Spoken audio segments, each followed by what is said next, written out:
assisté auprès du président Déthié Fall et du président Habib Sy,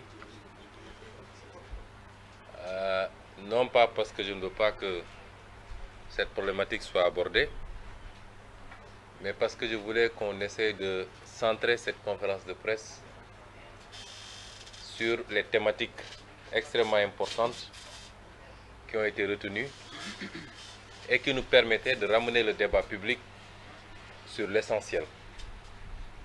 Je crois que Cheikh Tidiane Youm vient de le dire, l'une des plus grandes spécialités du régime en place, c'est l'allumage de contre-feu. Et malheureusement, avec une tendance à emporter une partie de l'opinion et de la presse dans des débats secondaires au détriment de l'essentiel. Et moi, ce que je considère comme l'essentiel, c'est ce qui impacte réellement sur la vie des Sénégalais et des Sénégalaises qui souffrent comme jamais. Et l'objectif de cette conférence de presse, c'était pour Yewwi Askan Wi de ne pas tomber dans ce piège du contre-feu et de ramener les débats sur un certain nombre de problématiques essentielles articulées autour de la gouvernance publique, dont l'illustration la plus parfaite est le rapport de la Cour des comptes, la question des libertés et de la démocratie, sur lesquelles, pour cette fois-ci, parce qu'on avait l'habitude justement de ne parler que de ces questions que sous l'angle intérieur, mais aujourd'hui, sur le plan international, beaucoup d'organismes internationaux se sont intéressés à la situation du Sénégal et ont produit des rapports. Mais également les questions liées au processus électoral lui-même, mais qu'on avait décidé de reporter à une autre date, en tout cas dans les jours à venir. Dans la répartition des temps de parole, il m'est revenu la charge de traiter ou de m'adresser à la communauté internationale. Vous remarquerez que depuis quelques jours, Yewwi Askan Wi s'adresse beaucoup à la communauté internationale. Parce que nous nous sommes rendus compte que nous avions plus ou moins délaissé cet espace extrêmement important. Nous savons tous que le régime de Macky Sall est totalement fini au Sénégal, à l'intérieur, au niveau des opinions, au niveau des électorats. Nous savons tous, et lui le sait mieux que tout le monde, qu'il est extrêmement minoritaire et minorisé dans le pays, nonobstant les pratiques de fraude massive qui lui permettent de réduire un peu, ou en tout cas de maquiller cette minorité qui est la sienne aujourd'hui au Sénégal. Et son terrain de prédilection aujourd'hui, c'est l'international, au niveau multilatéral comme au niveau bilatéral. Nous savons tous qu'il est aujourd'hui en France, certainement pour aller se livrer à une séance d'explication après son audience avec l'extrême droite, et pour aller, comme il a l'habitude de le faire, dépeindre l'opposition sénégalaise comme une opposition qui serait foncièrement anti-française, anti-occidentale, anti-ceci, anti-cela, et se présenter comme le seul garant des intérêts occidentaux. Et c'est pourquoi Yewwi Askan Wi a décidé de ne plus lui laisser ce terrain également. Parce que nous sommes dans un monde ouvert, personne ne peut s'enfermer sur lui-même, et aucun leader ici, présent de Yewwi Askan Wi, dans son programme individuel, comme dans le programme global de Yewwi Askan Wi, il n'a jamais été question d'être contre qui que ce soit. Il a été question beaucoup plus d'être pour nous-mêmes, avant tout, en tant que Sénégalais, en tant qu'Africains. Et dans ce monde ouvert, globalisé, le Sénégal a des partenaires. Et ces partenaires sont importants pour le Sénégal, et le Sénégal est important pour ses partenaires, pour des raisons peut-être différentes, mais il y a une importance mutuelle que les partenaires s'accordent. Le Sénégal a beaucoup diversifié son partenariat depuis quelques décennies, de sorte qu'aujourd'hui, c'est un partenariat mondial, sans exclusive. Et le Sénégal se trouve dans un contexte international extrêmement préoccupant, où la compétition entre ce qu'il est convenu d'appeler les grandes puissances va de plus en plus se jouer sur le terrain africain. Et c'est pourquoi nous saluons tous Yewwi Askan Wi. Nous accueillons avec beaucoup de satisfaction la déclaration du pape François hier à Kinshasa, qui reflète exactement nos préoccupations, sans que cela relève d'une quelconque adversité ou animosité vis-à-vis de nos partenaires. Il y a quelques mois, j'avais dit à une certaine puissance qu'il est temps qu'elle lève son genou du cou de l'Afrique, et notamment de la France qui est l'ancienne puissance coloniale. Le pape aujourd'hui a lancé un appel très fort pour que les gens arrêtent d'étouffer l'Afrique, d'exploiter l'Afrique.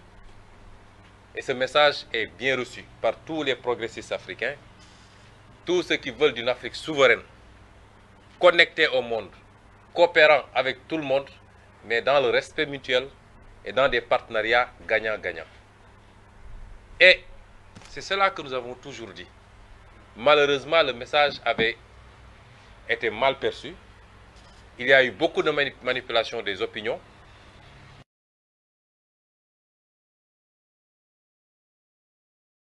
Manipulation entretenue ici même par le régime politique pour leur faire croire qu'ils ont en face d'eux une opposition irresponsable, extrêmement violente, foncièrement anti-intérêts occidentaux ou français ou je ne sais quoi, manipulée par la Russie ou je ne sais qui. Je puis dire ici qu'aucun de nous ici autour de cette table n'a de contact avec aucune puissance étrangère. Personnellement, je ne suis en contact depuis que je suis en politique avec aucune puissance étrangère, ni occidentale, ni russe, ni asiatique, ni je ne sais quoi, chinoise. Nous n'avons aucun contact avec une puissance étrangère. Nous n'en discutons avec aucune. Nous ne sommes manipulés par personne. Et cette vision paternaliste tendant à infantiliser les Africains, qui seraient incapables de réfléchir par eux-mêmes et qui seraient totalement manipulés dès lors qu'ils émettent un avis contraire, doit cesser. Et si nous insistons, c'est que nous pensons que de plus en plus notre discours est entendu. Il était écouté.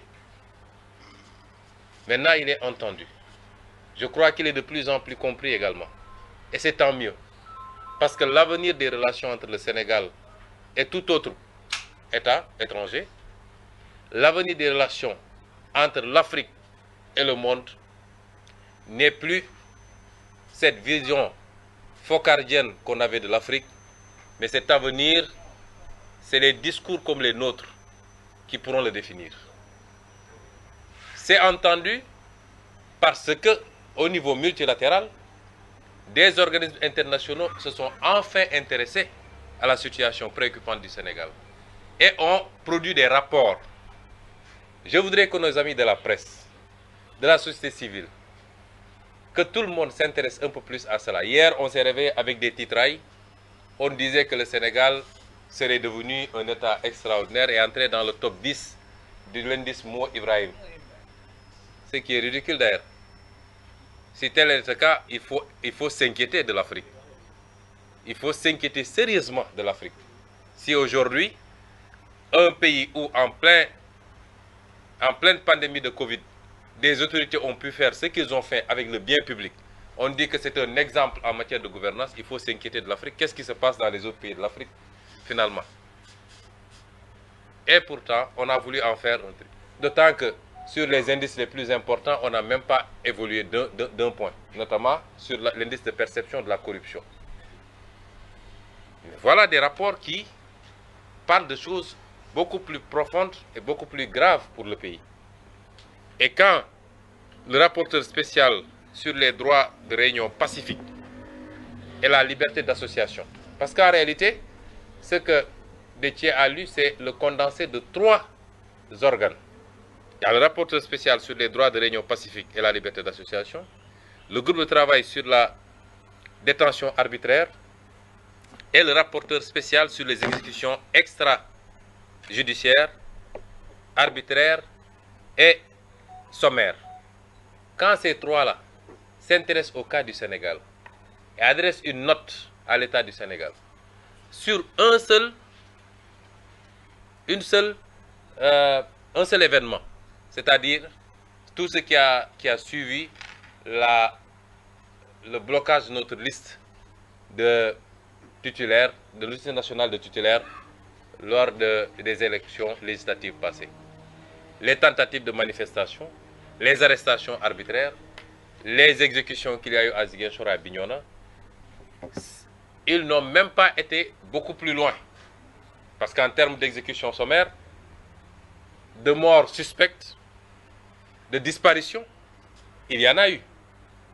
Le cas de Mankabou est là, non encore élucidé. Un gaillard qu'on prend très sain de chez lui et qu'on sort, dont on sort plus tard une dépouille mortelle. Il y a le cas des deux officiers de l'armée, dont l'un est encore introuvable. Au Sénégal du XXIe siècle, ce qu'on n'a jamais connu dans notre pays. Nous avons les exécutions qu'il y a eu lors des événements de mars 2021. Et à côté de ces rapports-là, il y a le rapport du département d'État pour 2021. Ces rapports auraient dû faire l'objet de gros titres dans ce pays-là.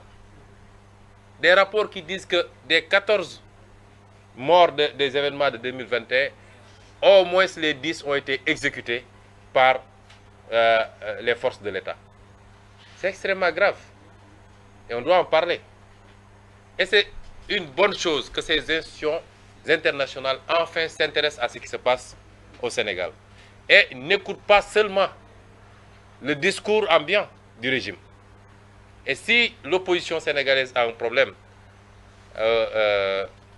au niveau international, c'est que nous avons l'impression que depuis que Macky Sall est président, je ne sais pas, c'est parce que peut-être il y a eu du pétrole et du gaz et qu'il l'utilise comme moyen de chantage sur un certain nombre de puissances. Mais les gens ont peur maintenant de s'adresser ou de parler avec l'opposition sénégalaise. Il n'y a pas à peu près une vingtaine de jours, ou un peu plus, Yewwi Askan Wi a adressé des correspondances à l'Union européenne et à l'ambassade des États-Unis pour dire que nous souhaiterons nous entretenir avec eux officiellement sur la situation du pays. Jusqu'à présent, on n'a pas encore de retour. Qu'est-ce qui a changé? Auparavant, les puissances étrangères établies au Sénégal rencontraient et discutaient librement avec toutes les parties prenantes. Mais on a l'impression que depuis quelque temps, j'ai l'impression que c'est peut-être parce qu'il y a un chantage sur le gaz particulièrement, sur le pétrole et je ne sais quoi. C'est comme si les gens avaient peur de rencontrer et de discuter l'opposition sénégalaise.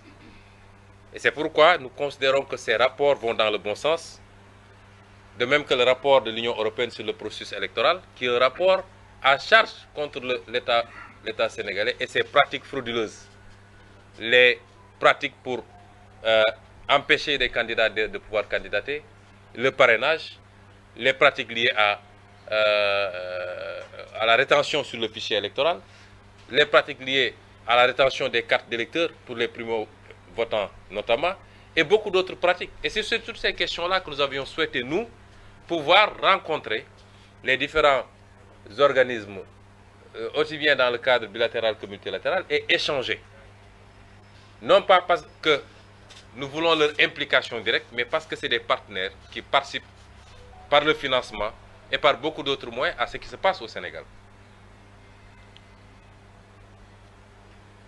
Et sur le plan bilatéral également, nous pensons que les choses vont dans le bon sens. Nous avons tous reçu des vidéos sur les débats qu'il y a eu la semaine dernière à l'Assemblée nationale française en commission relativement à ce projet de loi sur l'entraide judiciaire et sur l'extradition. Voilà le genre de débat que l'Afrique d'aujourd'hui veut entendre. Voilà le genre de débat et le genre de préoccupation qui rassure les Africains. Parce qu'on a tendance à dire que nous devons rassurer les autres, mais c'est les autres qui doivent nous rassurer. Parce que dans les relations que nous avons entretenues avec le reste du monde jusqu'à présent, l'Afrique a été la grande perdante. C'est ça la vérité. Et l'Afrique a plus besoin d'être rassurée que les partenaires ont compris son discours. Cette nouvelle génération politique, qui n'est pas une génération d'âge, mais une génération d'opinion, qui transcende toutes les générations d'âge, qui est très présente dans la diaspora, pour ne pas dire totalement majoritaire dans la diaspora, qui est très présente et majoritaire dans les élites africaines, dans cette formidable jeunesse africaine, étudiante, universitaire, comme ouvrière, comme dans tous les segments, mais qui est présente de plus en plus dans toutes les masses africaines et qui comprend ce qui se passe, qui est connecté au monde, qui suit. Il est temps que le reste du monde comprenne qu'il a désormais affaire à des peuples majeurs qui ont fait leur mue et qui comprennent où se trouve leur intérêt. Et ce n'est pas en mettant des présidents de la République, en leur donnant des blancs-seings et en fermant les yeux sur leur exaction contre leur population, dès lors que ces présidents de la République satisfassent aux intérêts de ces puissances étrangères, qu'on pourra continuer à perpétuer une relation saine. Et le débat qu'il y a eu à l'Assemblée nationale française, d'abord par rapport au projet de loi lui-même, les préoccupations des parlementaires français, que ça ne soit pas un instrument politique pour persécuter de l'opposant, pour persécuter toute opinion divergente de la société civile, des journalistes, des artistes et de toutes les composantes, que ce soit sous le contrôle du juge et non pas simplement des autorités politiques, mais également la préoccupation de ces députés sur la situation de l'état de droit au Sénégal, la persécution des opposants, les emprisonnements arbitraires, la velléité d'un troisième mandat. Que ces débats-là puissent se tenir à ce niveau rassure les Africains, rassure les Sénégalais et nous prouve que nos partenaires sont en train de comprendre le discours que nous leur tenons. Il n'a jamais été question d'être contre X ou Y, mais il faut qu'ils comprennent qu'à chaque fois qu'ils fermeront les yeux sur les exactions, sur les manipulations constitutionnelles pour que des présidents de la République se perpétuent, à chaque fois qu'ils fermeront les yeux sur ces pratiques, ils alimenteront un sentiment anti-français ou un sentiment anti-occidental. Ce n'est pas par rapport aux Français, mais c'est par rapport à la politique de l'État français. Les Sénégalais n'ont pas de problème avec les Français. Les Sénégalais n'ont pas de problème avec les Américains ou les Allemands. Ils ont un problème avec des pratiques d'État, des politiques d'État. Sur le plan, on ne peut pas dire que nos partenaires sont responsables de tout ce qui se passe ici. Loin s'en faut. Ils ne sont pas responsables des détournements de deniers publics. Ils ne sont pas responsables de la malgouvernance. Ils ne sont pas responsables des mauvaises options en matière d'investissement. Ah non, ça c'est notre responsabilité. Mais sur le plan économique, ce que nous demandons, c'est que les relations soient gagnant-gagnant. Aujourd'hui, c'est gagnant-perdant. Et ce qui se passe avec le terre en est une illustration. Je rappelle qu'en 2017 déjà, en tant que député, j'avais adressé une question écrite au gouvernement du Sénégal. Et j'avais dit dans cette question écrite qu'en récapitulant tous les contrats, j'avais vu un écart de 224 milliards par rapport au montant qui était annoncé pour la construction du terre. Je ne parle pas des questions d'opportunité. Aujourd'hui, nous avons un outil qui est obligé d'être sous perfusion de l'État sénégalais. On dit que oui, c'est une option, on a décidé de subventionner pour que le prix soit abordable. Et pourtant, on lâche la subvention sur les produits pétroliers, qui est beaucoup plus vital pour les populations. Mais là-bas, on subventionne parce que ça doit bénéficier à des entreprises françaises. Et jusqu'à quand on sera dans ces relations léonines, au détriment de nos peuples, on pompe tout ce qu'on a, le peu qu'on a, pour des infrastructures dont le rendement est douteux, et on nous dit que voilà, c'est un bon partenariat pour le Sénégal, et nous l'acceptons. Pourtant, même en France, des voix s'élèvent pour dire que ça, ce n'est pas bon, il faut arrêter. Parce que celui qui était PCA du terre, qui est un franco-sénégalais, un français, qui depuis quelque temps a une nationalité, vous verrez que l'article du Figaro en a parlé, avait dit que ça, c'est pas bon pour le Sénégal. Il a été tout de suite remercié. Après, on dit le terre nous appartient, le terre nous appartient. Ce qu'on demande, c'est la réorientation, le réajustement, le rééquilibrage, parce que nos peuples ont droit au même bonheur, à la même prospérité, à la même qualité de vie que les autres peuples. On ne peut plus continuer à subir. Et ça, ce n'est pas être contre X ou Y. Et c'est rassurant de voir ce genre de discours. Nous encourageons les autorités françaises à examiner cette voie. L'avenir de la coopération entre l'Afrique et le reste du monde, ce n'est pas la coopération telle qu'elle était conçue en 1980, en 1975, en 2000 même. Non, non, non. Les Africains ont compris et veulent se réorienter. Et je rappelle que déjà, en 2018, quand je présentais mon ouvrage Solutions pour un Sénégal nouveau, après le chapitre sur le franc CFA, j'assume toujours mes positions sur le franc CFA, que nous avons besoin d'une monnaie souveraine, conçue par et pour les Africains, adaptée à nos préoccupations, à nos besoins, ajustable par rapport au contexte international, et non pas de cette monnaie telle qu'elle existe actuellement. C'est notre conception. Mais à la fin de ce chapitre, je rappelle ce que j'avais dit, et c'était certainement prémonitoire. Je disais, certains adversaires auront vite fait de nous taxer d'antifrancisme primaire. Loin s'en faut. Désolé, je n'ai pas mes lunettes, mais vous comprendrez. Loin s'en faut. Nous sommes d'ailleurs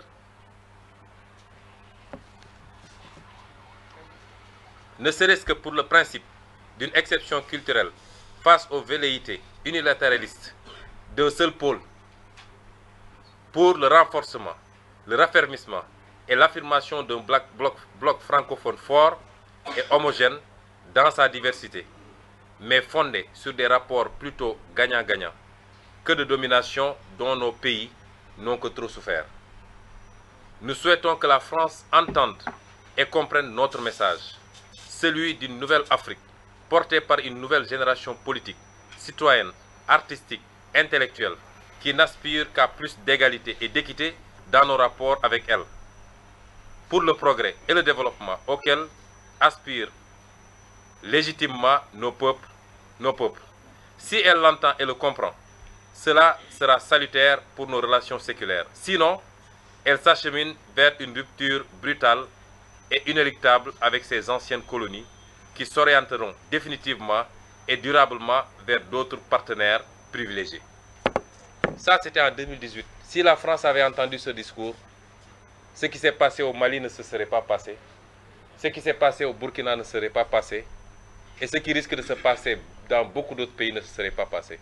Et c'est ça le message de Yewwi Askan Wi, que nous adressons au-delà de la France à tous nos partenaires. Nous voulons d'un partenariat solide, mais bénéfique à toutes les parties, mais pas d'un partenariat de domination. Et je conclus par cela, ce que nous avons vu depuis quelque temps nous rassure que les partenaires l'ont compris. Et nous disons à ces partenaires-là de tenir un langage de vérité à Macky Sall et à son régime. Qu'il ne peut pas réussir le pari qu'il s'est fixé. Qu'il ne peut pas avoir un troisième mandat dans ce pays. Le Sénégal n'est pas la Côte d'Ivoire. Le Sénégal ne l'acceptera pas. Qu'il ne peut pas effacer des réalités politiques dans ce pays. Autant on lui connaît qu'il est une réalité politique, autant il a en face de lui des réalités politiques, sinon aussi plus fortes, du moins aussi fortes. Il ne peut pas les effacer en instrumentalisant encore une fois la justice.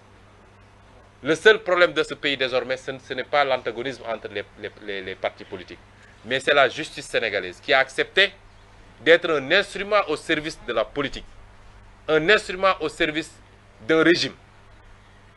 C'est le seul problème. Si la justice acceptait d'être une justice impartiale, au-dessus des contingences politiques, il n'y aurait plus de problème au Sénégal. Le seul problème du Sénégal, c'est un homme, un général, qui continue à donner à Macky Sall des assurances qu'il peut mater tout le monde, qu'il peut écraser tout le monde, qu'il peut marcher sur des cadavres. Un général qui dit à Macky Sall, demain si on me dit d'aller cueillir Ousmane Sonko, j'irai le cueillir quoi qu'il en coûte. Et Macky Sall doit arrêter d'écouter ces pyromanes. Dans tous les régimes qui sont tombés d'une certaine manière, et nous ne le souhaitons pas pour lui, ont été instrumentés, ont été motivés, ont été poussés vers l'abîme par des gens civils et militaires qui leur tenaient ce genre de discours. il est temps qu'il revienne à la raison et qu'il comprenne qu'il n'a pas hérité le Sénégal de ses parents et qu'il ne transmettra pas le Sénégal à ses enfants. ci tënk rek ci wolof fi may daanele mooy dalal xelu Déthié Fall mon frère bi ma nee jarul ñu ciy wax dama bëggoon conférence de presse bi mu doon conférence de presse boo xam ne dafa ñuy permettre ñu delloo si wax ji ci l'essentiel parce que loolu dafa am solo mooy ñoom saa suñu demee rek ba sës seeni tooxi dooni feeñ sénégalais yi gis li xew dégg ngeen démb li xew ci terre bi sénégalais bu ñu xamoon li xew ci terre bi yépp xam nga gars yi itam ñu ne parce que sénégalais yi léeg-léeg dafa neex a nax damay ragal ni niñ doon naxee suñuy maam nee nañu tubaab bi mu ñëwee bëgg a am jàpp suñuy maam ay jaam pakoti yi la leen doon naxee pakoti yi mooy lan ay seetu la doon andi ay yu kenn xamul seetu lañ doon jëndee jaam dafa mel ni ba léegi loolu moo am tubaab bi ni mu ñuy naxee mooy day ñëw rek jox ñu benn affaire ñu naan wii gis ngeen suñu terre bi gis comme terru Paris mais terre boobu naka lañ ko amee lan la dikkee sénégalais yi est-ce que ñoo ko moom kan moo ci ëpp lu mu ciy gagné fi mu toll nii loolu suñ ko laajal suñu bopp rek ak luñ ñu mënti andil les premières questions yi ñu war a laaj mooy lii naka lañ ko amee est-ce que baax na ci réew mi waaye bu dee liñ la defaral yaa ngi dem di ñëw waaye la ciy dugg la ciy feeñ ci njëriñ yépp tugal la jëm ñoo ko moom ñoo ci am bénéfice ba pare nguuru Sénégal obligé di ci dugal xaalisam noonu la amee ci Air Sénégal bi ngeen gis su Air Sénégal nguuru Sénégal day obligé di ci dugal xaalisam budget bu ñu nee subvention xam nga mooy lan mooy suñu lempo man ak yow ak keneen moom la ñuy li ci dugal pour terre bi mun a daw waaye ñoom tubaab yi seen société yi ñu am nu mu tudd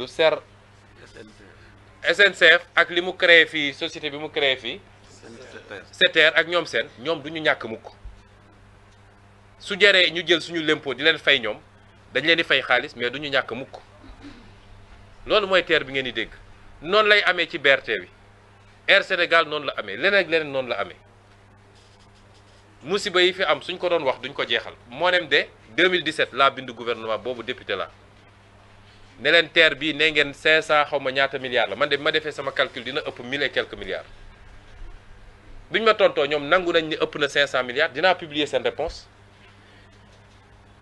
kon ñu def alal gu toll noonu ba pare ñu ñëw naan est-ce que moom nañoo moomuñu waaye li am solo ba leer mooy Sénégal gañewu ci dara waaye day jël alalam di ci dugal tubaab bi ñoom di yóbbu xaalis bi rapport Cour des comptes baa ngi fi dinañ toog ba ci yàgg ñu ne est-ce que sénégalais yi am nañu capacité d'indignation parce que pour moins que ça waay nit ñi génn ci àdduna bi tey réforme de retraite la ñuy def France gis ngeen ñaata nit ñoo génn France ci sedd bi fa nekk ñaata nit ñoo génn dem manifester des millions nee nañu retraite beeg la ñuy réformer de waaw léegi yow dootoo liggéey 60 ans waaye dañu bëgg nga liggéey 63 ans xaw ma France yëpp génn tey bi may xëy maa ngi seetaan journal 2,5 millions personnes ñoo génn Grande-Bretagne nee nañ dañoo bëgg ñu yokk seen salaire ndax ñoom sonn nañ 2,5 millions personnes waxuñu sàcc nañu alal réew mi foofu ku fa sàcc alal réew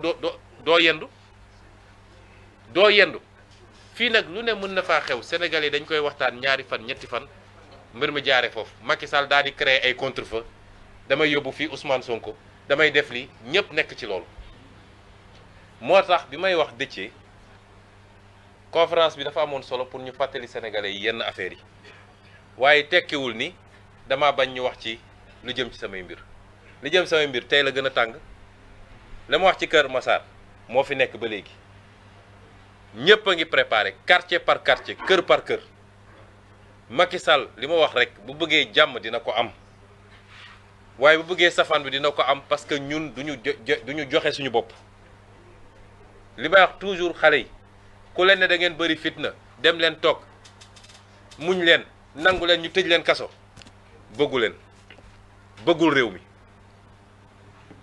ku leen ko wax bëggul réew mi ku leen ne waaw ku fi dee yaa perte bëggul réew mi Macky Sall bu bëggee jàmm ñun jàmm lañu woote ndax xeex yombul xeex dafa métti jàmm ci la lépp xaj kenn bëggul ku la dóor kenn bëggul ku la gaañ kenn bëggul ku la rey kenn bëggul li bokk ci yow am xoosu sax ci yaramam waaye chaque jour dama ne yonent bu jëlee jaasi xeex dafa fekk mu sës ndax moo ñu gën te moo ñu gën a bëgg jàmm kenn gënu koo bëgg jàmm jàmm dañ koy dox te lay dox jàmm mooy ñaar ñi séq ñooy dox jàmm waaye Sénégal ngay gis ki yor nguur fii léegi mu ngi yor ay kurpeñam di dóor kenn du wax moom kay sàllaaw muñ leen rek léegi mu jeex waaye ñi muy dóor bu ñu nee sonn nañu ba jóg rek ñëpp jógandoo nag bu leen fi yee fitna dëkk bi nii ak nii ku fi yee fitna nangam gis nga diine gi ñun ñëpp xam nañ ko am na luñ ci xam as tuut peeguñu koy waaye am na luñ ci xam as tuut diine ci boppam la may digle fu mu ne génne leen seen kër ay alxuraan daf ne génneel noonu yi seen kër dàq leen xeex leen ci kaw lan bu dee dañ laa xeex yow kon légitime défense sañu xam légitime défense sañu xam doo jóg rek dem songi nit ñun musuñoo songu nit duñ ko mus a def musuñoo dóor nit musuñoo saaga nit te ñoo ngi ñuy dóor ñoo ngi ñuy tëcc ñoo ngi ñuy saaga ñoo ngi ñuy rey ba barki dem mortala jàpp nañ ko bis bu ne ngeen dégg jàpp nañu nit waaw ñi génn taxaw fi ne rey leen Ousmane Sonko ana ñu ngi ci dëkk bi di dox injustice bi ne ci dëkk bi dafa weesu waay ba pare ñu bëgguñu koo teg ñun saa yoo nee déedéet rek ñëpp bëgg laa joxoñ gone yi laay waxal bu leen déglu loolu dañoo toll foo xam ne la nekk en jeu ci fukki weer ak ñaar yi des la nekk en jeu mooy ñu jëlaat suñu destin en main ñu jëlaat suñu réew coowal sàcc xaalis jeex fi coowal nangu suñu alal yóbbu bitim réew jeex fi coowal détournement jeex fi coowal clientélisme jeex fi ñu jël réew mi teel ko suñu bopp jël alal réew mi delloo ko ci biir réew mi loolu mooy suñu discours depuis bi ñu duggee ci politique ba léegi ku ñu naw loolu la ñu nawee fukki weer ak ñaar a ci des pour ñu egg ci loola te waxuñu waxu caaxaan de billaahi buñ ci eggee ba yàlla def li muy def ngeen xam ni Sénégal mënoon nañ ko soppi bu yàgg bu dee yéene bi am na loxo yi set na te bëgg-bëgg ci réew mi am na moo tax nag Yewwi Askan Wi ñi ngi réfléchir bu soobee yàlla fan yi xam nga ba ñuy dëgmal élection législative dama annoncé woon ne dinañu taxawal coalition bu gën a rëy ci opposition politique bu Sénégal mës a xam defoon nañ ko ndax Sénégal musul am configuration bi ci assemblée nationale mi ngi doog a am may wax nag ni dinañu réfléchir taxawal benn rassemblement des forces vives de la nation Yewwi Askan Wi doon na ko déjà waaye exclurul kenn acteurs yëpp yi nga xam ne tey dañoo fas yéene taxaw jàkkaarloog Macky Sall ak régime am ne ko lii nga bëgg du fi amee ñëpp dinañu waxtaan ak ñoom taxawal benn cadre boo xam ne tey Sénégal kenn mësut a gis lu toll noonu ci rassemblement des forces vives de la nation wax ma rassemblement de l'opposition des forces vives de la nation te nag kenn duñu détourné ndax xam nañu seeni pratique déet bul wax ak kii moo la waxoon lii bul wax ak kii moo la saagoon bul ko wax kii moo la tëjoon kaso déedéet ñun réew mi moo ñu ñor suñuy jëmmu bopp amatul solo ñu ngi ciy réfléchir ñu ngi ciy liggéey te bu soobee yàlla ci fan yi di ñëw dinañ ci dellu si waxtaan ak yéen ci lu gën a yaatu ñu ngi leen di gërëm leen sant asalaamaaleykum wa rahmatullah. jërë ngeen jëf peut-être que la semaine prochaine on va se retrouver inchallah. D'accord? Non, non, c'était pas prévu. On l'avait pas prévu. C'était pas prévu. Je ne suis pas là pour parler de moi. C'est Yewwi Askan Wi. Si c'est une question de Yewwi Askan Wi, on vous répond. Mais c'est pour parler de moi, c'est pas la peine. Ça concerne l'international. Si je devais parler, je parlerai. Ça, l'international, oui. On prend 2 ou 3 questions. Oui? Oui? Oui?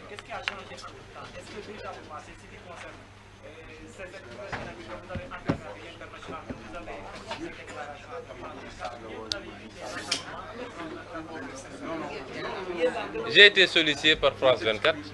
Ils ont essayé pendant longtemps. Nous avons posé des conditions, on s'est entendu, on a fait comme tout le monde, comme je le fais avec la presse sénégalaise.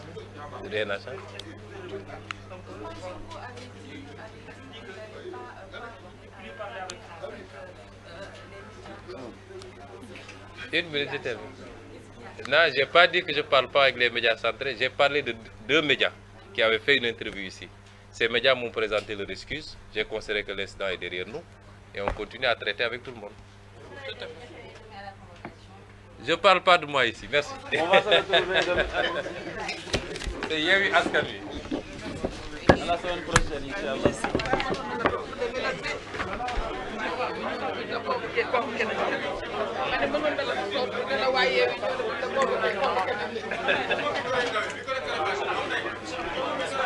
Aïda.